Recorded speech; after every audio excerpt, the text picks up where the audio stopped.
السلام علیکم ورحمۃ اللہ وبرکاتہ۔ امید ہے آپ سب خیر و فیت کے ساتھ ہوں گے، ایمان کی حالتوں میں موجود ہوں گے۔ Welcome to my new Islamic video. آج کا ٹاپک جو ہے وہ ایمان کے اوپر ہے، یعنی کہ ایک ماں نے اللہ اور اس کے نبی نور مجسم صلی اللہ علیہ وآلہ وسلم پر ایمان رکھ کر اپنے گھر بار کو چھوڑ دیا، لیکن اس کے بعد اس کے بیٹے کی وفات ہو گئی۔ یہ معاملہ کیسے ہوا، یہ ماجرا کس طرح سے پیش آیا، یہ واقعہ جو ہے بہت ایمان فروز ہے، میں آپ کے ساتھ شیئر کروں گی۔ یہ ایسا واقعہ ہے یقیناً آپ کے ایمان کو تازہ کر دے گی۔ اس کی مکمل ڈیٹیلز آپ جانیے، میں آپ کے ساتھ شیئر کروں گی، اس لیے آپ ویڈیو کو آخر تک ضرور دیکھیے۔ حضرت انس بن مالک رضی اللہ تعالیٰ عنہ حدیث کے راوی ہیں۔ ایک بی بی حضور کریم صلی اللہ علیہ وآلہ وسلم کے پاس آئی، اپنا علاقہ چھوڑ کر آئی، گھر بار چھوڑ آئی، مائکہ چھوڑ آئی، سسرال چھوڑ آئی، اپنے ریلیٹیو سب کو چھوڑ آئی، ہر آسائش کو چھوڑ آئی۔ کہتی ہے کہ میں جائیداد والی تھی، میں جائیداد کو چھوڑ آئی، میں وہ سب کچھ چھوڑ آئی ہوں، میں ہر ایک چیز کو چھوڑ آئی ہوں، بس میرا ایک بیٹا تھا، جوان ہے، اسے ساتھ لائی ہوں۔ اللہ کے پیارے نبی، یہ آپ کی نوکری کرے گا اور میں حضرت فاطمہ الزہرا کی ڈیوٹی یعنی کہ ان کے کنیزوں میں ان کی نوکری کروں گی۔ میں حضرت عائشہ رضی اللہ تعالیٰ عنہ کے برتن دھویا کروں گی، ہم حاضر ہیں آپ کے لیے۔ حضور کریم صلی اللہ علیہ وآلہ وسلم نے لڑکے کو صحابہ صوفیہ میں رکھ لیا اور ماں کو عورتوں کے ساتھ یعنی کہ کنیزوں کے ساتھ۔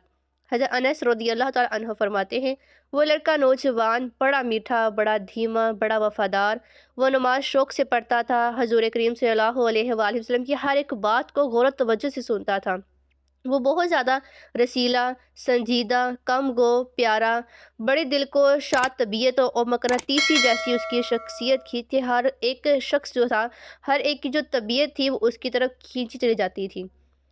کہ اس کی طرف اتنا حسن و جمال تھا کہ ہر جگہ وہ نوجوان اور اس کی ماں کے تذکرے ہونے لگے کہ بڑی جائیدادیں، گھر بار، بلکہ ایک ایک چیز کو چھوڑ کر آئے ہیں، سب کچھ چھوڑ کر اللہ اور اس کے نبی نور مجسم صلی اللہ علیہ وآلہ وسلم کی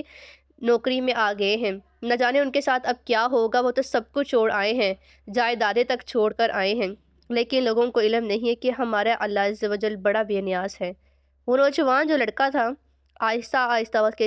وقت کے ساتھ ساتھ بیمار ہونے لگا، شدید علیل ہوا۔ حضرت انس رضی اللہ تعالیٰ عنہ فرماتے ہیں کہ ہم پاس گئے تیمارداری کے لیے، وہ اتنا علیل ہوا کہ اس کا وجود کانپنے لگا۔ کچھ ہی دیر گزری تھی کہ وہ زبان سے کلمہ پڑھنے لگا اور وہ اس کی جو روح تھی وہ پرواز کر دی۔ نبی کریم صلی اللہ علیہ وآلہ وسلم کو بلایا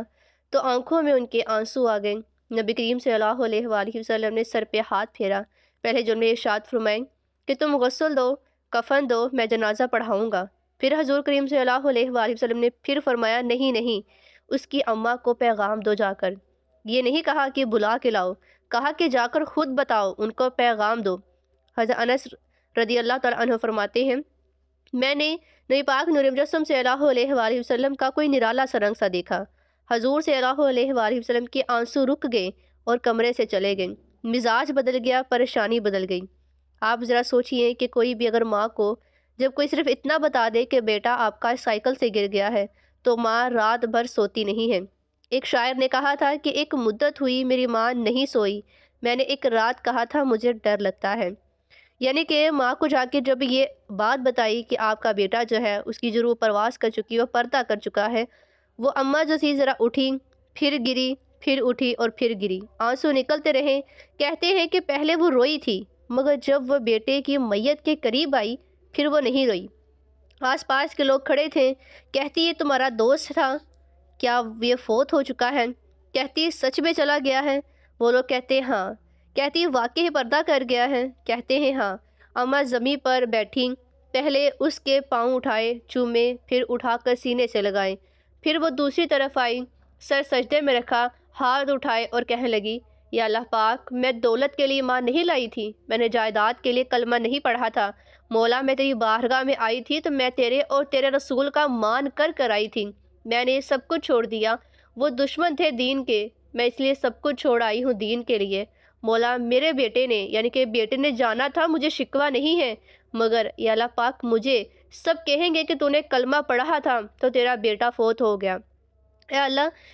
میرا ایمان ہے کہ تو اگر مارنے پر قادر ہے تو زندہ کرنے پر یعنی کہ تو زندگی دینے پر بھی قادر ہے۔ خداوند کافروں کو راضی نہ کر، وہ خوش ہو جائیں گے کہ میں نے کلمہ پڑھا تو یہ ہو گیا اور وہ ہو گیا۔ اے عرش کے مالک دروازے کھول، میں تیرے محبوب نور مجسم صلی اللہ علیہ وآلہ وسلم کی بارگاہ ناز میں رہتی ہوں، مجھ پر رحمت کی نظر کر، میرے بیٹے کو زندگی عطا کر، بے شک تو ہر چیز پر قادر ہے، زمین و آسمان کی ہر ایک چیز تیرے اختیار میں، اگر تو کن کہے تو فیکون ہو جاتا ہے، حکم ارشاد فرما، میرے بیٹے کو زندگی عطا فرما۔ حضرت انس رضی اللہ تعالیٰ عنہ فرماتے ہیں، یقین عقیدت کامل جوش کے ساتھ جب اس بی بی نے، اس ماں نے دعا مانگی کہ ہم نے مسجد نبوی کے صحن میں ایک عجیب سا نظارہ دیکھا کہ دعا مانگنے کے بعد مسجد نبوی پر وہ نظارہ ہوا، یعنی کہ ماں نے دعا مانگی تو بیٹا اٹھ کے بیٹھ گیا، کلمہ پڑھتا ہوا اٹھ کے ویسے ہی اس کے سامنے، ماں کے سامنے حاضر ہو گیا۔ جب اس ماں نے دیکھا کہ اس کا بیٹا کلمہ پڑھتا ہوا اٹھ بیٹھا ہے، اس ماں نے اپنے بیٹے کو سینے سے لگایا اور دونوں مل کر نعرے لگانے لگے، کہتے اللہ بھی سچا، دین بھی سچا، مسجد نبوی کا ہر ایک ذرہ بھی سچا، اور سب سے بڑھ کر اللہ کا محبوب سچا۔ جب حضور کریم صلی اللہ علیہ وآلہ وسلم کو خبر ملی تو حضور کریم صلی اللہ علیہ وآلہ وسلم مسکرا کر فرمانے لگے، میرے اللہ کی طاقتیں بڑی زیادہ ہیں، ان اللہ علی کل شیء قدیر۔ حضرت انس رضی اللہ تعالیٰ عنہ فرماتے ہیں کہ وہ حضور اکرم صلی اللہ علیہ وآلہ وسلم کے زمانے میں بھی رہا، وہ نوجوان لڑکا حضرت عمر رضی اللہ تعالیٰ عنہ کے زمانے میں بھی رہا، حضرت ابوبکر صدیق رضی اللہ تعالیٰ عنہ کے زمانے میں بھی رہا، اور حضرت عثمان غنی رضی اللہ تعالیٰ عنہ کے زمانے میں بھی رہا۔ اس کی اماں کا جب انتقال ہوا، اس نے اپنی ماں کو دفن بھی کیا، اور اپنی اماں کے یعنی کہ اپنی ماں کے کئی سالوں بعد جا کر اس نے وفات پائی۔ سبحان اللہ، بے شک اللہ پاک کے اختیار میں سب کچھ ہے۔ اے انسان، تو نے کبھی اللہ کی بارگاہ میں سر رکھ کر مانگا ہی نہیں ہے، تو کبھی آیا ہی نہیں ہے، ورنہ اس کے دروازے سے کبھی کوئی خالی نہیں گیا، وہ بیچتا ہی نہیں ہے، اس کا انداز ہی نہیں ہے، یقین کامل کے ساتھ کبھی مانگ تو صحیح۔ نبی کریم صلی اللہ علیہ وآلہ وسلم نے فرمایا، تو نماز پڑھ، تیری روزی میں برکت ہوگی، پڑھ تو صحیح، سجدے میں سر رکھ تو صحیح۔ یعنی کہ ہم لوگ جو ہیں صرف سوچ لیتے ہیں کہ ہم نے مانگنا ہے، لیکن ہمارے اندر عقیدہ موجود نہیں ہوتا، ہم کامل یقین سے مانگتے نہیں ہیں۔ ہمارے ذہن میں یہ ہوتا ہے اگر دعا قبول ہوئی تو ٹھیک، اگر نہیں ہوئی تو نہ صحیح، یعنی کہ ہم یقین ہی نہیں رکھتے کہ اللہ کی پاک و بلند ذات ہماری دعا قبول فرما سکتی ہے، وہ ہر ایک چیز پر قادر ہے۔ اللہ پاک نے فرمایا ہے کہ مجھ سے مانگ، میں تجھے عطا کروں گا، مجھ سے بار بار مانگ، یعنی کہ اللہ پاک کو اپنے بندے کا مانگنا بہت پسند ہے، اسے پسند ہے جب اس کا بندہ اسے رو کے گڑ گڑا کے مانگتا ہے۔ جب آپ اس سے بار بار مانگتے ہیں، رو کے گڑ گڑا کے اپنی دعاؤں کو یقین کے ساتھ کہ آپ کو پتہ ہے کہ آپ کی دعا صرف اللہ پاک ہی قبول فرمائے گا، تو اللہ پاک اس انسان کی دعا کو ضرور قبول فرماتا ہے۔ جب آپ رو کے گڑ گڑا کے اللہ پاک کو اپنا مان کر اس طرح سے مانگتے ہیں جیسے اس ماں نے اپنے بیٹے کے لیے رو کے گڑ گڑا کے دعا مانگی، اگر ہم جیسے انسان غافل ہونے کے بجائے، ناشکری کرنے کے بجائے اگر اس طرح سے دعا کو مانگے تو یقیناً ہماری روزمرہ زندگی میں مانگی جانے والی دعائیں قبول ہو جائیں گی۔ اللہ پاک نے فرمایا ہے کہ اگر انسان دعائیں مانگتا رہتا ہے، اس قدر یقین سے مانگتے رہتا ہے، تو بے شک اس کا جو مقدر ہوتا ہے وہ بدل بھی جاتا ہے۔ یعنی کہ اگر انسان کامل یقین عقیدے کے ساتھ دعاؤں کو مانگتا رہے، لیکن مقدر میں تو بہت کچھ لکھا جا چکا ہے، لیکن وہ یقین رکھتا ہے کہ اللہ پاک تو ہر چیز پر قادر ہے، وہ زندگی دے سکتا ہے تو لے بھی سکتا ہے، اگر آپ کے پاس دولت نہیں ہے تو وہ دے بھی سکتا ہے، اگر آپ کے پاس اولاد نہیں ہے تو وہ دے بھی سکتا ہے، اگر آپ کے پاس تنگی ہے، دکھ تکلیف ہے، تو بے شک وہ خوشیاں اور سکون دینے پر بھی قادر ہے۔ لیکن ہم لوگ کیا کرتے ہیں کہ ہمیں یقین نہیں ہے، ہم ناشکری کرتے ہیں، ہمیں شک رہتا ہے کہ ہماری دعا قبول نہیں ہوگی۔ اگر آپ کی دعا قبول نہیں ہوگی تو پھر آپ یقین کامل کے ساتھ مانگتے رہیں گے تو ایک دن ایسا ضرور آئے گا کہ آپ کی جو دعا ہے وہ قبول ہو جائے گی، اور اس طرح سے قبول ہوگی کہ آپ کو معجزہ لگے گا، آپ کو گمان بھی نہیں ہوگا کہ اللہ پاک نے کہاں کہاں سے آپ کے لیے وسیلے پیدا کیے، کہاں کہاں سے آپ کے لیے مدد کو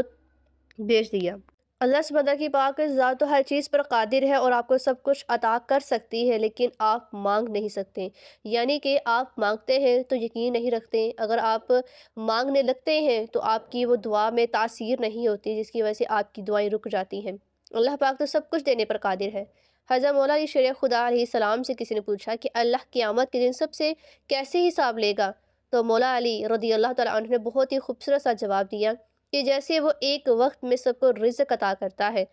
آپ سوچئے کہ اللہ پاک اگر ایک وقت میں سب کو رزق عطا کر سکتا ہے، سب کی مشکلوں کو دور کر سکتا ہے، تو آپ کی دعاؤں کو سن نہیں رہا، وہ بے شک آپ کی دعاؤں کو بھی سن رہا ہے، لیکن ہماری دعائیں قبول نہ ہونے کی وجہ سے ہمارے جو مسئلے مسائل بن جاتے ہیں، ان کا جو مین حصہ ہے وہ ہمارے گناہ ہوتے ہیں۔ جب ہم اپنے گناہوں سے توبہ کر لیتے ہیں تو اللہ پاک ہمارے لیے بخشش کے راستے کھول دیتا ہے، ہماری دعائیں قبول فرما لیتا ہے۔ حضرت ابو سعید رضی اللہ تعالیٰ عنہ سے روایات ہے کہ جب شیطان مردود ہو گیا تو اس نے کہا، اے اللہ، تیری عزت کی قسم، میں تیرے بندوں کو ہمیشہ بہکاتا رہوں گا جب تک ان کی روحیں ان کے جسموں میں رہیں گی۔ اللہ رب العزت نے فرمایا، مجھے قسم ہے اپنی عزت و جاہ و جلال کی اور اپنے اعلیٰ مقام کی کہ جب تک وہ استغفار کرتے رہیں گے میں ان کو بخشتا رہوں گا۔ سبحان اللہ۔ بے شک یہ بات ہمیشہ آپ یاد رکھیں کہ دنیا کی محبت سے اللہ نہیں ملتا، لیکن اللہ کی محبت سے دنیا اور آخرت دونوں مل جاتی ہیں۔